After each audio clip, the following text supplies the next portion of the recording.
İndi buranı biz keçmiş köçkünlərə təhvil verəndə qupquru bir yer idi. Necə ki, indi Məmmədbəyli kəndində də hələ ki, o qədər də çox ağaçlıq yoxdur. Ancaq illər keçdikcə vətəndaşlar özləri qrup yaradırlar, əkib becərirlər. Dövlət nə lazımsa edib, sizi gözəl şəraitlə təmin edib və əminəm ki, siz burada rahat yaşayacaqsınız. Siz buna layiqsiniz. Uzun illər ərzində ağır şəraitdə yaşamışsınız. Köçkün həyatı çox ağır həyatdır. Ancaq artıq o günlər arxada qalır.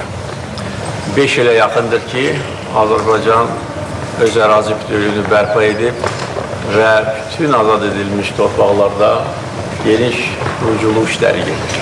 O cümlədən Zəngilan rayonunda, yenə də deyirəm, birinci köy qayıdış proqramını biz Zəngilan rayonundan başlamışdıq.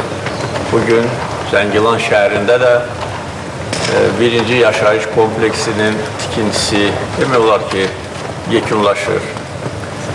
Digər binaların tikintisi, məktəb, xəstəxana, Zəngilan məscidi tikilmişdir, gözəl bir memarlıq əsəridir. Konqres mərkəzi, Zəngilan beynəlxalq hava limanı. Yəni bura, bu bölgə çox önəmli bir nəqliyyat mərkəzlərindən birinə çevriləcək. Həm Zəngəzur dəhlizi, həm Araz dəhlizi oradan keçəcək. Ona görə bu rayonun, bu bölgənin çox gözəl gələcəyi olacaq. Necə ki, bütün Qarabağ Şərqi Zəngəzurun gələcəyi çox parlaq olacaq. Bugünkü reallıq, qurduğumuz şəhər və kəndlər bunu göstərir.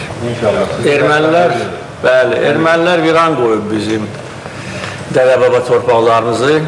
Biz isə qrup yaradan xalıq, biz düşməni öz torpaqlarımızdan qovmuşuq. İndi də öz doğma torpağımızda qrup yaradırıq.